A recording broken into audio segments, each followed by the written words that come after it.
तो भारत एक अकेला ऐसा देश है जहाँ रोड पे स्पीड में चलती हुई गाड़ी का चालान कैमरा देखते ही काट देता है, लेकिन उसी कैमरे को इसकी वैन की रोड पे कितने गड्ढे हैं ये बिल्कुल नहीं दिखता, क्योंकि अपना देश सभी देशों का गुरु है, विश्व गुरु, और विश्व गुरु को इसकी माँ की आगे छोटी मोटी चीजें बिल्कुल नहीं दिखाई देती। तो हमारे देश की सरकार इतनी मजबूत चल रही है, वही साहब चुनाव से पहले आतंकवादी हमला हो जाता है और हर परीक्षा से पहले इसके वहाँ की पेपर लीक हो जाता है और हर इमरजेंसी में पीएम नरेंद्र मोदी विदेश निकल जाते हैं और जनता रोड पे आ जाती है। मंदिरों में चोरी हो रही है, देश में रेप और मर्डर हो रहे हैं, चीन भारत में घुस रहा है और मीडिया पाकिस्तान को मिट्टी में मिलाने की बात कर रहा है। हम ताली बजा रहे हैं और आवाज उठाने वाले जेल जा रहे हैं और सरकार कह रही है कि देश सुरक्षित हाथों में है। अगर ऐसा ही चलता तो वो दिन दूर नहीं है जिस दिन नरेंद्र मोदी खुद कहेगा कि भाई और बहनों 2 किडनी का क्या करोगे, देश आर्थिक संकट में है, इसलिए एक दान कर दो। तो वो तो अच्छा हुआ मेरे दोस्त कि पिछले 70 सालों में कांग्रेस वालों ने हर गांव में स्कूल बनवा दी, वरना इसकी वैन की आज वोट डालने के लिए भी मोदी जी के शौचालय में ही जाना पड़ता और वैसा डूब तो होगा इसकी वैन की आज दूसरे देशों की चाय में बिस्किट। हमारे इस भारत देश में तो इसकी माँ की आग चाय बनाने वाले ने ही पूरा देश डुबो दिया। तो कभी तुम्हें पूछ लिया जाए कि आजाद भारत के इतिहास में पहली बार संसद भवन को छोड़कर पिछले वाले दरवाजे से भागने वाला प्रधानमंत्री कौन है, तो सीधा बोलना इसकी माँ की आग नरेंद्र मोदी। ऐसा अगले का पता ही नहीं चला, इसकी बहन की आग 1 घंटे में दिल्ली छोड़कर सीधा मुंबई पहुंच गया। तो मेरा मौसम विभाग वालों से हाथ जोड़ के रिक्वेस्ट है कि ये जो बादल दिख रहे हैं इनको जब चाहे जैसे चाहे जहाँ चाहे बरसने दे, ये बार बार रेड अलर्ट जारी करके इनका खोपड़ा खराब ना करें, इनकी गांड में उंगली ना करे।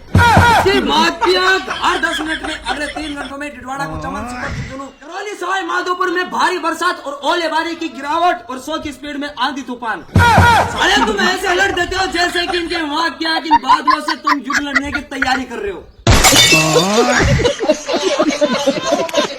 तो मांस मछली अंडा सब कुछ दबा के खाते हो और फिर सावन आते इसकी वहाँ की आग भक्त बन जाते हो। अरे कैसे कल्याण होगा रे तुम्हारा? अरे सब जानते हो जो तुम 1 महीने के लिए उन्हें बेवकूफ बनाते हो। सालों खुद तो गलती से मंदिर में कुछ मांगने के लिए चल मचाना नहीं, तो तुम्हारी हरकतों को देख के वो गले में सांप और गांड में त्रिशूल देने के अलावा कुछ नहीं देने वाले हैं। राम के ही बोले हैं, ब्रह्मांड के सबसे खतरनाक आदमी है वो।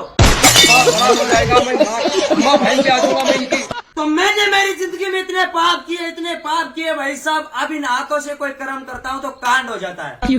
इसके माँ किया क्या बताऊँ भाई साहब। आज मैं एक गाय को रोटी खिलाने गया, उसने भी पिछवाड़े पे लात मार दी और जिस हिसाब से उसके चेहरे का रिएक्शन आ रहा था उस हिसाब से 100% मैं गारंटी के साथ कह सकता हूँ कि गालियों में कोई कमी नहीं थी। जिंदगी खतरे में है, टाइगर डिप्रेशन में है भाई साहब, लगता है कि पाप का घड़ा भर चुका है। तो ये दुनिया बहुत अजीब है मेरे दोस्त, यहाँ सबके मन आसाराम राम रहीम के जैसे हैं और इसकी मौत की स्टेटस प्रेमानंद जी के लगाते हैं। 12 महीने तक मुर्गे की टंगड़ियाँ खाते हैं और इसकी बहन की 1 महीना सावन का आते शिव के भक्त बन जाते हैं। मंदिर जाते हैं, इस दुनिया का अपने आप को सबसे बड़ा भक्त मानने लगते हैं और मंदिर के बाहर आते हैं इसकी माँ की चलती लड़की छेड़ते हैं, उड़ता तीर गांड में लेते हैं। सुधर जाओ कुत्तों, कैसे कल्याण होगा तुम्हारा। तो अपने देश का कानून कहता है कि अगर किसी की जमीन में तेल का कुआं, पेट्रोल का कुआं या सोना चांदी निकलता है तो देश की संपत्ति है, पर अगर वही इसके माँ की बंदूक, तलवार, हथियार निकलते हैं तो कहते हैं कि ये तुम्हारे हैं, चलो थाने हैं। वही सब इसकी माँ की लाभ हुआ तो देश का और मुसीबत आई तो व्यक्तिगत। वाह रे वाह। और भले तुम चोर हो, खूनी हो, डाकू हो, बलात्कारी हो, पर अगर बीजेपी में शामिल हो तो तुम्हारे सारे पाप धुल जाएंगे। बहन के भाई साहब, ऐसा कानून अपने देश का। रामचंद्र कह गए सिया से ऐसा कलयुग आएगा, अनपढ़ नेता देश चलाएगा, पढ़ा लिखा ताली बजाएगा।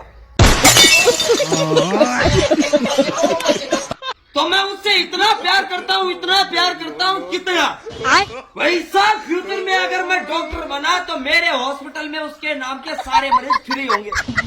इलाज सबका होगा, लेकिन इसकी मौत की आग जिंदा कोई नहीं बचेगा। इसकी बहन की आग भाई साहब, जो नहीं मरेगा साले को जबरदस्ती मारूंगा। साली रंडी।